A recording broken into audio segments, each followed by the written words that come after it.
इसका tiger false नाम क्यों पड़ा है मैं आपको बताता। आप मुझे सुन पा रहे हैं? ये नमस्कार सुप्रभात साथियों, आप तत्व मसीह वॉयजर की ओर से आपका मैं स्वागत करता हूं। मैं संजय बडोनी और हम खड़े हैं ISBT में, अंतर्राज्यीय बस अड्डा, जहाँ से देहरादून की सभी की जितनी भी बाउंड्री से आपको बस गाड़ियाँ सब मिल जाएंगी। हिमाचल जाना हो, शिमला जाना हो, चंडीगढ़ जाना हो, आ जाओ अंदर। और आपको देहरादून से सभी की दूसरे प्रदेश है, चंडीगढ़, दिल्ली, उन सब के बारे में आपको बसें गाड़ियाँ सब मिल जाएंगी। और आज आपको ले चलते हैं तत्व मसीह वॉयजर की ओर से एक ऐसी यात्रा पे जो देहरादून से शुरू होगी और चक्रोता के बीच में रास्ते में कहाँ तक खत्म होगी हमें खुद भी नहीं मालूम है, लेकिन आपको हम लिए चलते हैं और रास्ते में क्या क्या चीज़ें पड़ेंगी, कौन कौन से स्थान पड़ेंगे, उसके बारे में आपको हम बताते चलेंगे। और सबसे अच्छी बात यह है कि सर्दियों की विदाई हो चुकी है, गर्मियाँ अपने पैर पसार चुकी हैं। गर्मियों का स्वागत है। अभी तो फिलहाल इतना खतरनाक मामला नहीं है, पर आगे जाके शायद हो। तो देखते हैं हम कहाँ तक पहुँचते हैं और क्या क्या हो सकता है। ठीक है, चलिए, हमारे साथी हैं, आगे का रास्ता दिखाइए भाई।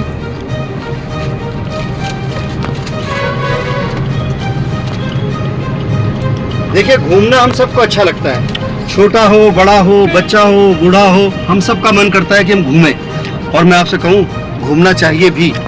देखिए, जब हम घूमेंगे, अपने ही देश के, अपने ही प्रदेश के दूसरे लोगों को जानेंगे कि वो कैसे खाते हैं, क्या पीते हैं, क्या पहनते हैं, कैसा उनका स्टाइल है, कैसे वो बातचीत करते हैं, कैसे वो ठगते हैं, कैसे आपको प्रसाद देते हैं, है ना। ये सारी चीज़ तभी मालूम चलेगी जब आप घर से बाहर निकलेंगे। और हम सभी का मन करता है कि थोड़ा बाहर निकलें, और निकलना चाहिए। क्यों? ताकि हम ताज़ा बने रहें, हमारी एक स्मृति ताज़ी रहे और मन खुश रहे। निकलते रहने से बहुत कुछ सीखते हैं, तो आज भी हम निकल रहे हैं। देखते हैं निकल के किन लोगों से, किस तरह के लोगों से, कहाँ कहाँ हम ठगते हैं, कहाँ कहाँ ठगे जाते हैं। चलिए आगे देखते हैं।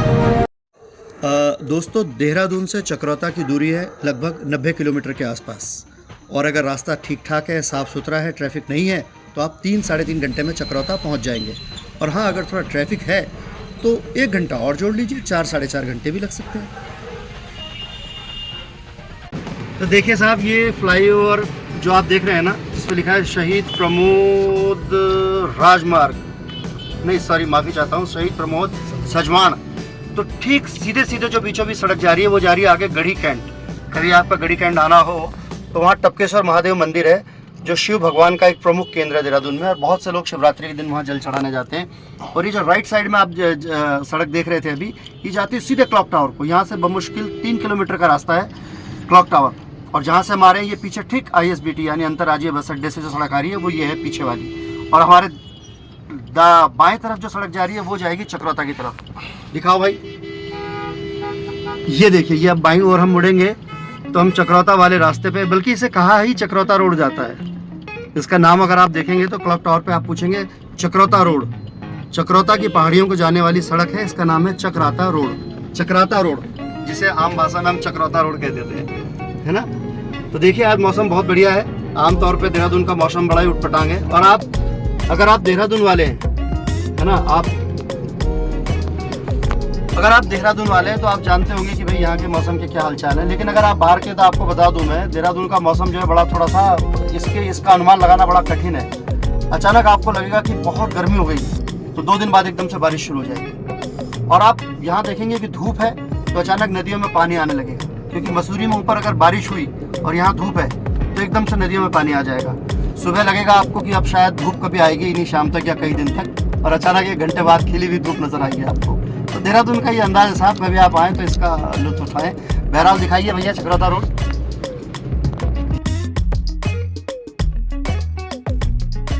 और ये जो हमारे दाईं तरफ आप देख रहे हैं ना, एक रेड कलर की बाउंड्री वॉल के अंदर का ही हिस्सा, ये है FRI मतलब फॉरेस्ट रिसर्च इंस्टीट्यूट। इसे अंग्रेज़ों ने ही इस्टेब्लिश किया था। यहाँ पे जितने पेड़ हैं, तरह तरह के पौधे, उनके बारे में विश्लेषण होता है, उनकी वैज्ञानिक खोजें होती हैं। ये जो जंगल है, ये बहुत खूबसूरत है। आप देखिए, दूसरी तरफ देखिए, इस बिल्डिंग का नाम है चैटफुट बिल्डिंग। ये जो पासिंग आउट परेड होती है, यहीं पे इसी के प्रांगण में परेड होती है। और इस चैटफुट बिल्डिंग से पास आउट होकर हमारे सेकंड लेफ्टिनेंट, जो बेचारे हमारे सेना में सहयोग देते हैं, देश को समर्थन करते हैं, उनका यहाँ पे पासिंग आउट परेड होती है, जिन्हें हम GC कहते हैं, जेंटलमैन कैडेट। तो मिलिट्री एकेडमी का ये खूबसूरत गेट आप देख रहे हैं। हम चूँकि देहरादून वाले हैं, तो हमारा रोज़ का आना जाना यहाँ पे होता ही रहता है। आप कभी आएँ तो इनको ज़रूर देखते हुए जाएँ।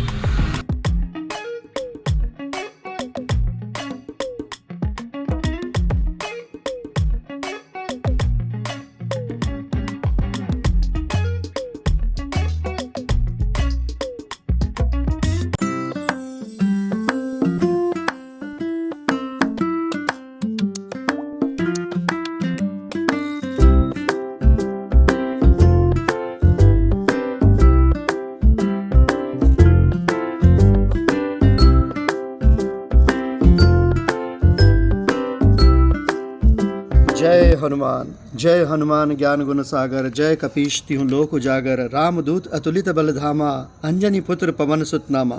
दोस्तों, ये हनुमान जी का मंदिर है, बालाजी हनुमान जी का मंदिर, जो आपके चकरौता जाते हुए रास्ते में ऑन दी हाईवे ही पड़ता है। बहुत ही शांत सुरम्य, कहीं और जाने की ज़रूरत ही नहीं है। आप जब यात्रा पे जा रहे हैं तो क्यों ना हनुमान जी का आशीर्वाद लेते हुए आगे बढ़ें, सब कुछ अच्छा ही अच्छा होगा। जय हनुमान।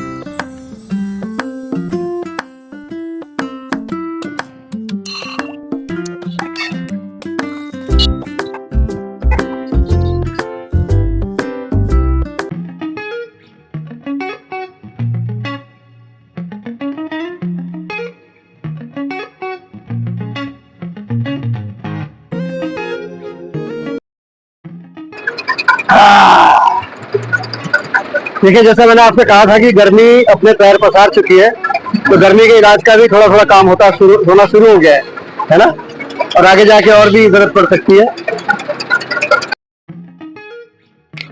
लीजिए साहब, गन्ने का रस थोड़ा पेट में गया है तो आराम महसूस हो रहा है और ठंडक भी।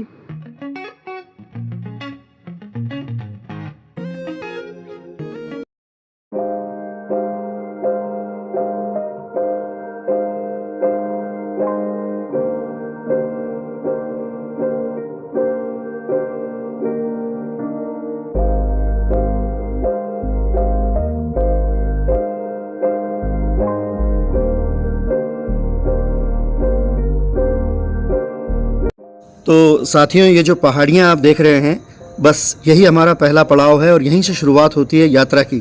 चकराता जाते हुए आपका पहला पड़ाव, ये पुल से इधर जो शुरू होता है यह है कालसी, और ये जो पास में बह रही है जीवनदायिनी माँ यमुना नदी, पवित्र यमुना। इस तरफ जो आप देख रहे हैं ये जो पिलर्स आप देख रहे हैं टूटे हुए, अंग्रेज़ों के बनाए हुए पुल का हिस्सा है जो अब खंडित हो चुका है। अपने ज़माने में कितना मजबूत रहा होगा इसको देख के आपको अंदाज़ा लग जाएगा। और ये फ़िलहाल का वर्तमान नया पुल है।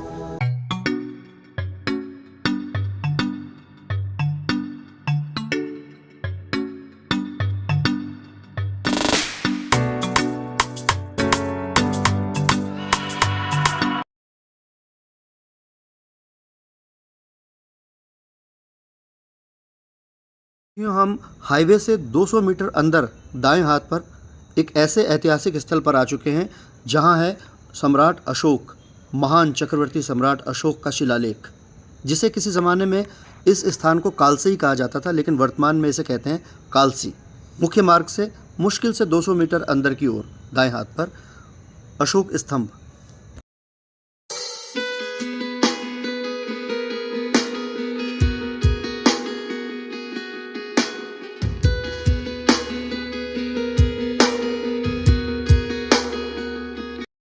तो साथियों, यह है एक बहुत बड़ी शिला यानी एक बहुत बड़ा पत्थर, और इसे अगर आप गौर से देखें तो इस पर खुदी हुई है कोई लिपि, जिसे शायद ब्राह्मी या प्राकृतिक कहा जाता है। अभी तक मेरी समझ से शायद डिकोड नहीं हुई है, पर ऐसा अनुमान है कि समाज को कैसे रहना चाहिए, कैसे आचार विचार करना चाहिए, अनुशासन में रहना चाहिए, उसके लिए संदेश हैं।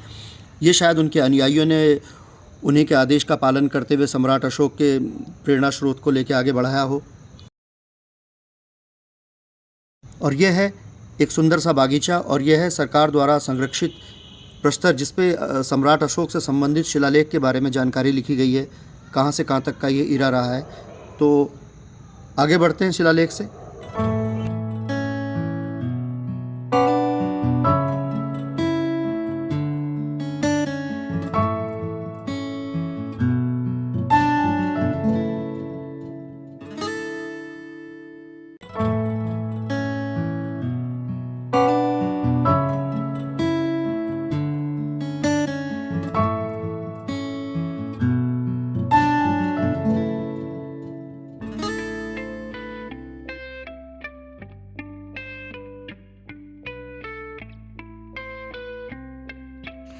तो साथियों, कुछ देर में हम पहुंचने वाले हैं एक छोटे से कस्बे सहिया तक।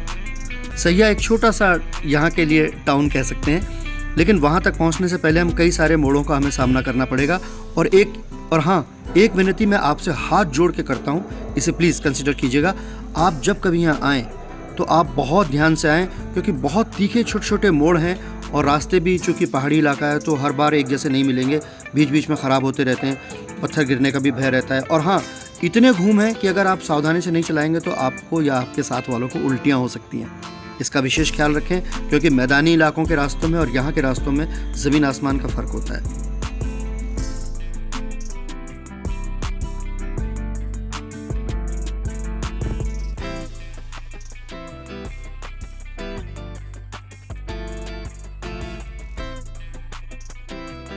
साथियों, साहिया बाज़ार का एक शुरुआती हिस्सा शुरू हो चुका है।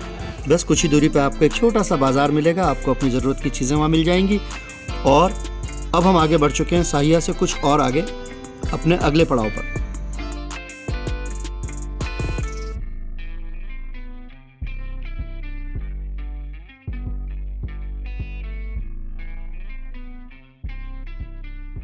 और छावनी इलाका होने के कारण हमारे विदेशी साथियों को, हमारे विदेशी मेहमान, चाहे वो इटली से हों, जापान से हों, जर्मनी से हों या किसी दूसरे यूरोपीय इलाके से हों, उनके लिए यहाँ आना अनुमति नहीं है, शायद किन्हीं दूसरे कारणों से। पर मैं आपको ये सूचित कर देता हूँ कि उनको यहाँ घूमना, यहाँ आना अनुमति नहीं है।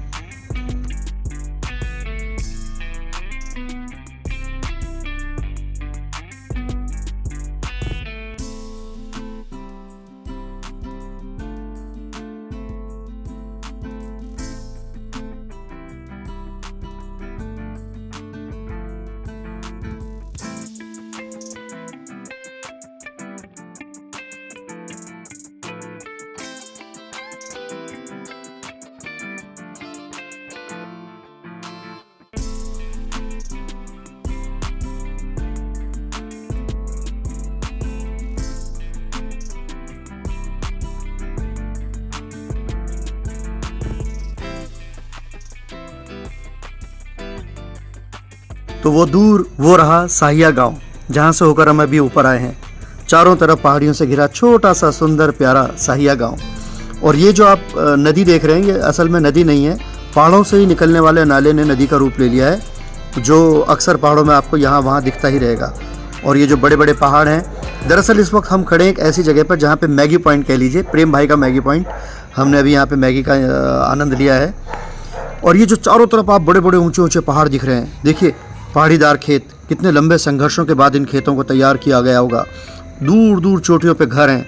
लोग यहाँ कितना प्राकृतिक और कितना अच्छा जीवन जीते हैं, ये आपको यहाँ जब आप आएंगे तो दिखाई देगा। साहिया से कुछ और ऊपर मैगी पॉइंट।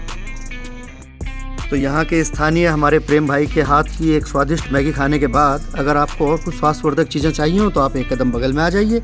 ये पहाड़ी जैविक उत्पादों से बनी, जैसे बुरांस एक बड़ा ही प्राकृतिक जंगली फूल है जिसके रस से बड़ी बड़ी शरबत बनाए जाते हैं। पहाड़ी बुरांस, पुदीना, माल्टा। तो ठीक है प्रेम भाई, बहुत बहुत धन्यवाद। प्रेम भाई से विदा लेते हुए, आपकी यादें रहेंगी प्रेम भाई। बहुत बहुत धन्यवाद, थैंक यू।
साथियों, तत्व मसीह वाइजर की टीम चक्रोता पहुंच चुकी है और हमारा भी स्वागत है आपके साथ और आपका भी स्वागत है हमारे साथ। आइए।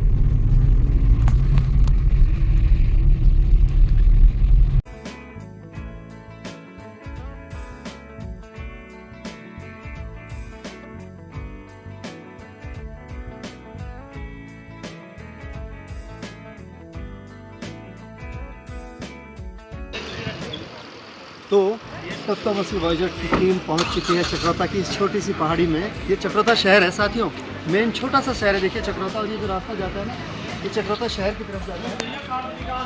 आई लव चक्रोता। और यहाँ से आगे आप जाएंगे तो छोटे छोटे होटल, होम स्टेज आपको रहने के लिए मिल जाएंगे, जहाँ आप आसानी से रात गुजार सकते हैं और यहाँ का आनंद ले सकते हैं। और ये रास्ता देखें आप, ये जाता है टाइगर फॉल्स और देवन की तरफ, और वहाँ से आप सीधे निकलते हैं शिमला की तरफ। यानी होते होते होते आप शिमला भी पहुँच जाएंगे। आइए।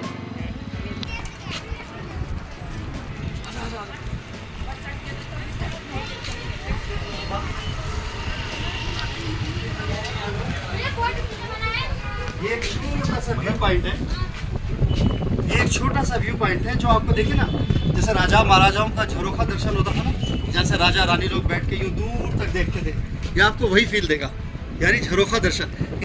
दो विकल्प हैं आपके लिए, यानी दो चॉइसेस। अगर आपके पास गाड़ी है तो आप सीधे चक्रोता शहर की ओर यहाँ से सीधे जा सकते हैं, और अगर आप फिटनेस में बिलीव करते हैं, अपनी टांगों पर आपको ज़्यादा विश्वास होता है, आप पैदल भी जा सकते हैं। ये देखिए खूबसूरत रास्ता आपका सीधे आपको पैदल चक्रोता शहर, छोटा सा एक शहर है, उस तरफ ले जाएगा। तो देखिए ऊपर लिखा है आई लव चक्रोता। ये देखिए ये देवदार के ऊंचे ऊंचे जो पेड़ देख रहे हैं ना आप। हेलो भाई, hello hello hello hello hello. ये जैसे जैसे आप पहाड़ में ऊंचाई पे चढ़ते जाएंगे ना, तो पेड़ों का एक गहरा संबंध है ऊंचाई से। ये जो पेड़ देख रहे हैं आप, ये देवदार के वृक्ष है, और कहते हैं जितनी हाइट ऊंची होती रहेगी उतने देवदार के वृक्ष आपको मिलते रहेंगे। और दूसरा संबंध है ठंडक का। एक और पेड़ है, देखिए ये, इन्हें कहते हैं बांज। ये आप जब यहाँ आएंगे ना, तो जितनी ज़्यादा ऊंचाई पर आपको ठंडक महसूस हो तो आप समझ जाएं कि आप बांजों के पेड़ के पास पहुँच चुके हैं। यानी बांज और देवदार का रिश्ता बहुत गहरा है, ऊंचाई और ठंडक से। ये देखिए ये सारे जो है देवदार और बांज की ठंडक है, दिखाए।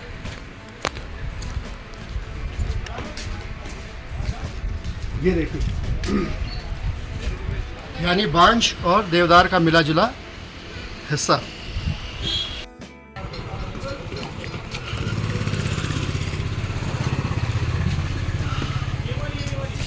तकरीबन 7000 फीट की ऊंचाई पे ये छोटा सा सुंदर शहर बसा हुआ है। आप जब यहाँ पहुँचेंगे तो यहाँ की खूबसूरती चारों आप देखते ही रह जाएंगे चारों तरफ। ये दिखाइए, ये रास्ता जो शिमला की तरफ भी जाता है, देखिए। अब सीधे आपको हम ले चलते हैं टाइगर फॉल्स पे, जो यहाँ से ठीक 18 किलोमीटर दूर है।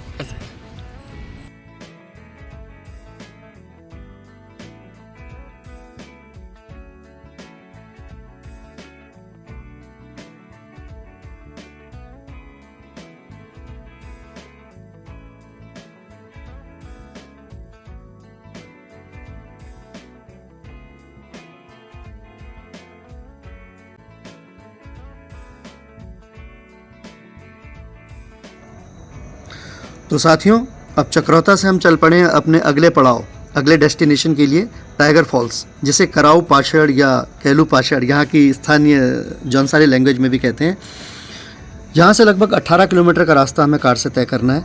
पर मैं आपसे एक बात कहूँ दोस्तों, अगर आप एडवेंचरस हैं, यंग हैं और शरीर में शक्ति है, स्वस्थ हैं, और अगर आपको शौक़ है खूब पैदल चलने का, तो यहाँ से एक सीधा रास्ता लगभग 5 किलोमीटर के आसपास भी जाता है और आप सीधे सीधे टाइगर फॉल्स में पहुँच जाएंगे। यहाँ से अब बस 2.5 किलोमीटर टाइगर फॉल्स बचा है, और ये खूबसूरत सी जगह है। यहाँ पे आपको पर्ची कटवानी पड़ेगी, ड्राइवर की पर्ची नहीं कटती है। ड्राइवर के अलावा गाड़ी में जितने लोग बैठे हैं उनकी सबकी प्रत्येक 30 रुपीज़ पर्ची आपकी यहाँ की कटेगी। और ऐसा माना जाता है कि ये सरकार की तरफ से कुछ हेरिटेज व्यवस्था की गई है यहाँ पे घूमने की।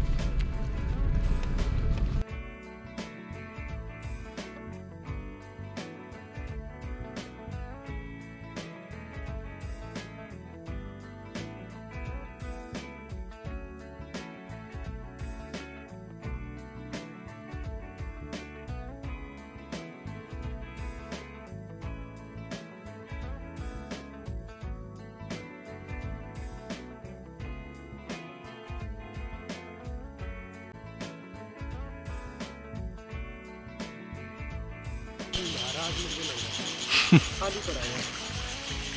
तो टाइगर फॉल्स हम पहुंच चुके हैं। चक्रोता सिटी, जहाँ पे हम कुछ देर पहले मिले थे, वहाँ से ही नीचे एक ढाल उतरता है 18 किलोमीटर का। बस अब लगभग यहाँ से 100-150 मीटर की दूरी पे टाइगर फॉल्स है। अब ये देखिए नदी के पानी को इन लोगों ने सिंचाई के लिए थोड़ा सा डाइवर्ट किया हुआ है, जो कि एक बेहतर तकनीक का उदाहरण है गांव वालों की। और झींगरों की आवाज़ आपको लगातार सुनाई दे रही होगी। आइए चलते हैं, देखते हैं क्या है टाइगर फॉल्स में। आ जाओ, आओ भाई साहब।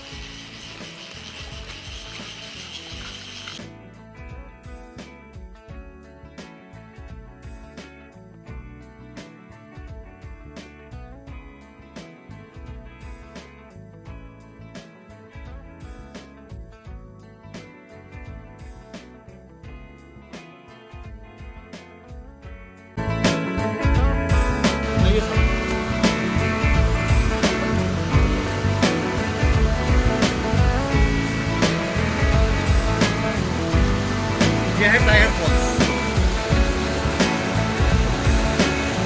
आप इसे गौर से देखिए।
आवाज इतनी तेज है कि हमको सुन नहीं पा रहे हैं।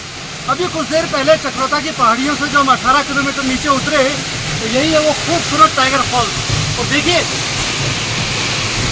इसका टाइगर फॉल्स नाम क्यों पड़ा है मैं आपको बताता। आप मुझे सुन पा रहे हैं? ये जब नीचे गिरता है तो इसकी रोर यानी इसकी दहाड़ एक टाइगर की तरह होती है। मुझे लगता है शायद इसीलिए इसका नाम टाइगर फॉल्स रखा गया हो। या एक मान्यता और भी है कि जब ये गिरता है तो इसका मुंह टाइगर जैसा हो जाता है, इसीलिए शायद इसका नाम टाइगर फॉल्स है। अब देखिए आप, ये जो छोटे छोटे झरने गिर रहे हैं ना, ये बड़े खूबसूरत है। ये पहाड़ी को काटते हुए आ रहे हैं, है ना, ऐसे खांचे खांचे खांचे। और दूसरी तरफ एक और झरना देखिए, बनाइए, ये देखिए एकदम स्ट्रेट सा बना दिया है।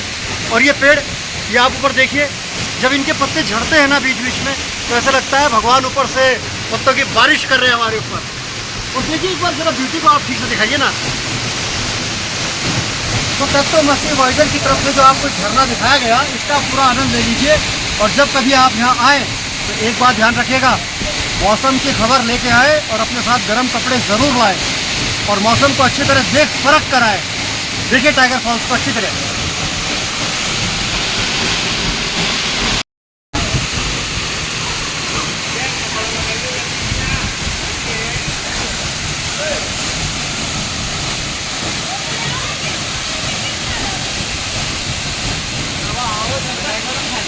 इस स्थान को देवभूमि यूं ही नहीं कहा जाता।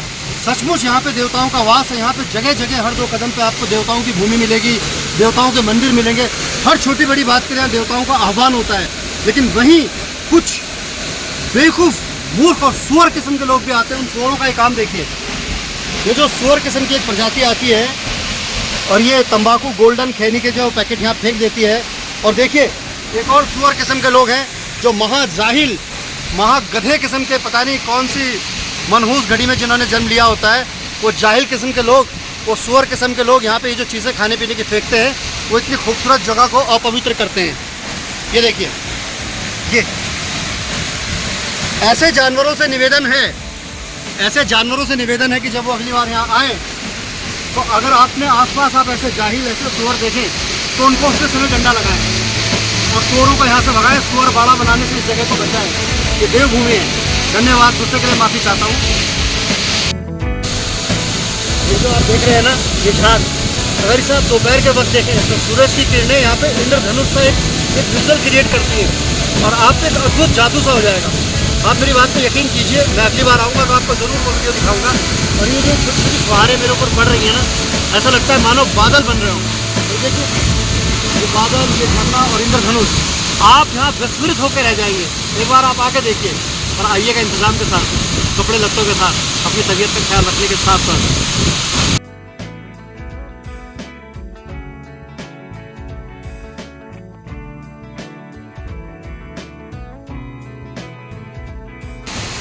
तो साथियों, तत्वमसी वॉयेजर की इस टीम के साथ हम अब अगला अपना पड़ाव देखते हैं क्या होता है। लेकिन फ़िलहाल एक और बड़ी खास बात मैं बोलना भूल गया हूँ। जब भी आप अपने परिवार के साथ आएँ तो देखिए, लॉकर की व्यवस्था उपलब्ध है, चेंजिंग के लिए रूम्स उपलब्ध है, माताओं बहनों को कपड़े बदलने के लिए कोई असुविधा नहीं होगी। इस बात का यहाँ पे पूरा इंतजाम है। आप इस प्रकृति का आनंद ले सकते हैं और अपने आप को ढूंढ सकते हैं, अपनी खोज कर सकते हैं। फिर आपको मैं रोड एक ही रास्ता है, फिर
तो साथियों, आज की शाम सूरज ढल चुका है और शाम के लगभग 5:40 या 45 मिनट हुए होंगे।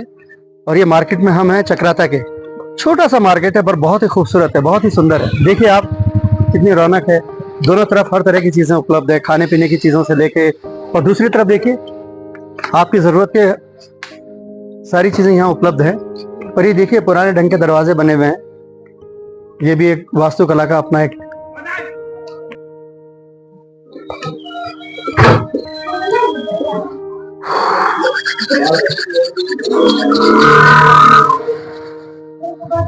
साथियों, हमारी यात्रा का आखिरी पड़ाव चक्राता का ये सदर छोटा सा शहर, यानी इसे सदर सिटी कहते हैं। और हम नीचे टाइगर फॉल्स में जब अभी आपने देखा होगा, तो एक गलती हमसे हो गई है और मैं चाहता हूँ वो गलती आप ना करें। अब देखिए, ये कौन सा महीना है? मार्च 2024 का मार्च है ना, सॉरी 2024 की अप्रैल लग चुकी है। और उसमें ये आलम है कि हम लोग जो है शर्ट में आए, और दूसरे यहाँ के स्थानीय लोगों को देखिए, आप जैकेट्स पहने हुए घूम रहे हैं, स्वेटर्स पहने हुए हैं, है ना। और ये हमने गलती करी कि देहरादून से मात्र कितने किलोमीटर दूर है सर ये देहरादून से? देहरादून से सिर्फ 90 किलोमीटर दूर, और हमें एक ही दिन में वापस भी जाना है। चक्राता में हम आए, लेकिन देखिए ना, अप्रैल में ये हाल है कि हमें ठंड लगी और मेरी तबीयत थोड़ी सी कम हो गई। तो मैं आपसे चाहता हूं कि आप लोग जब भी आए तो ये ना समझें कि अप्रैल का महीना है, स्वेटर जैकेट प्रॉपर लेकर आए। और अब ये जो है, ये छोटी सी एक ये चीज है, मोमोज। आहा, प्रेम भाई के मोमोज, देखिए जानिए, चटनी का मजा आ गया। आप भी आए तो प्रेम भाई के मोमोज जरूर खाएं। वाह, तत्वमसी वॉयेजर की टीम के साथ आखिरी पड़ाव के मोमोज चक्राता में याद रहेंगे। आप भी आए तो आनंद लें। और यहाँ जब भी आप आए तो आपके लिए हर तरह का एडवेंचर अवेलेबल है। रॉक क्लाइंबिंग, रॉक रैपलिंग, और यहाँ से अगर आप नीचे टाइगर फॉल्स जाना चाहें तो लगभग 5 किलोमीटर है, आप पैदल जा सकते हैं। और रहने के लिए कई तरह की सुविधाएं हैं, होटल्स हैं, पार्किंग की अच्छी व्यवस्था है। और आइए देखिए, एक व्यू पॉइंट है सनसेट का, ये भी आप आइए मेरे साथ देखिए।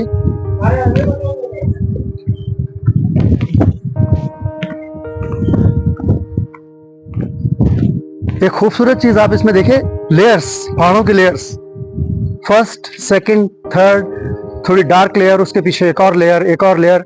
ये सनसेट की जो लेयर्स हैं, ये सनसेट पॉइंट इतना ब्यूटीफुल है कि देखिए इसमें कितनी गहराई है और कितनी ऊंचाई, कितना सनसेट, आकाश, सब कुछ आपको सारा पैकेज एक साथ मिल रहा है। गम का है इशारा, सूरज है ढलने वाला, जरा ठहर ए जिंदगी, कुछ रंग और देख ले।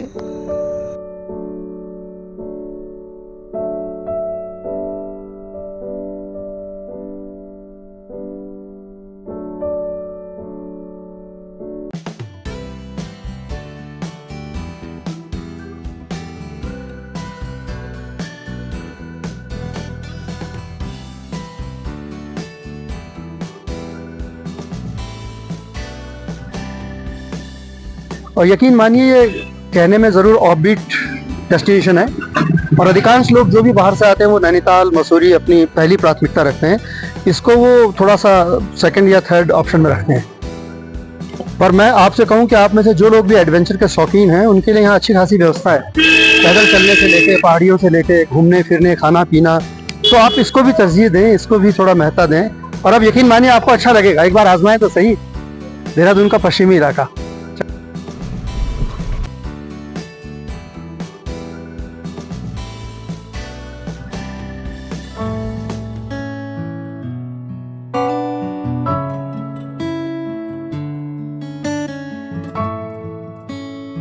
फर फर उड़ती चुनारी मुंडा की, फर फर उड़ती चुनारी मुंडा की, यारो संभली जा गाड़ी गुंडा की। उसका लुश ग्रीन हरा भरा ये मैदान। हम आ चुके हैं रामताल। चक्रोता से दाईं ओर मसूरी को जाती हुई सड़क पर रामताल। यह है रामताल जिसे आप देख रहे हैं। ये रामताल आप बरसातों में देखिए, खूब हरी भरी, चारों तरफ पानी से एकदम लबालब भरी रहती है। और ये घास का मैदान जो मेरे ठीक पीछे है, आइए ले चलता हूँ मैं आपको। ये अगर आप बरसातों में देखेंगे तो इतना हरा होता है कि शायद आपकी नज़रें हटे ही ना यहाँ से, इतना हरा भरा मैदान। आइए चलते हैं एक ऐसी जगह पे। और ये स्थान ना शायद चक्रोता के आसपास का सबसे ऊंचा स्थान मुझे महसूस होता है। ये शायद सबसे ऊंचाई पे है और यहाँ से सूर्यास्त का मनोरम दृश्य, चलिए आइए देखते हैं साथियों। दिल को छू लेने वाला, आप में एक दैवीय एक मेडिटेशन आपके अंदर जगा देने वाला, एक ईश्वरीय प्रभाव को जगा देने वाला स्थान। आइए देखते हैं सूर्यास्त का एक पॉइंट। खूबसूरत, वाह, खूबसूरत सूर्यास्त। ओम नमः शिवाय।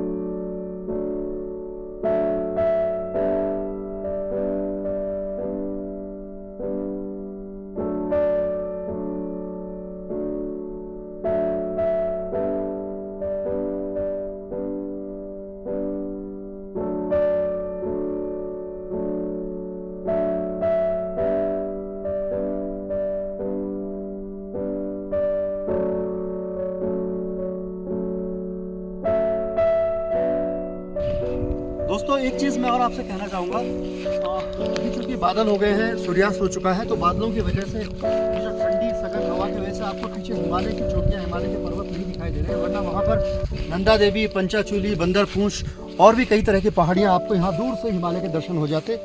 तो ये सारा इलाका हिमालय का ही है।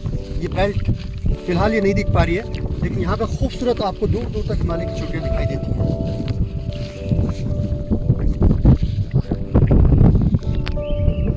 तो साथियों, अगर आप या आपके अपने कभी इन घाटियों में, इन वादियों में, इन पहाड़ियों में आना चाहें, तो साइट सीइंग देखना हो या किसी भी किस्म की आवश्यकता हो, ठहरने की हो, होम स्टे की हो, गाड़ियों की हो या होटल्स की जानकारी चाहिए हो, तो नीचे हमारे कॉन्टैक्ट नंबर लिखें। आप निश्चिंत होकर हमें सीधे कॉल करें। हर तरह की जानकारी, सबसे सुलभ जानकारी हम आपको उपलब्ध कराएंगे। हमारी तत्वमसी वॉयेजर की टीम आपके लिए हर समय उपलब्ध है। हमारी तत्वमसी वॉयेजर की टीम, हम सभी लोग आपके लिए हमेशा उपलब्ध रहेंगे। आप सीधे नीचे लिखे नंबरों पर हमें कॉल करें। और हाँ, हमारे चैनल को सब्सक्राइब करना, लाइक करना और सबसे बड़ी बात, अपना कमेंट लिखना बिल्कुल ना भूलें।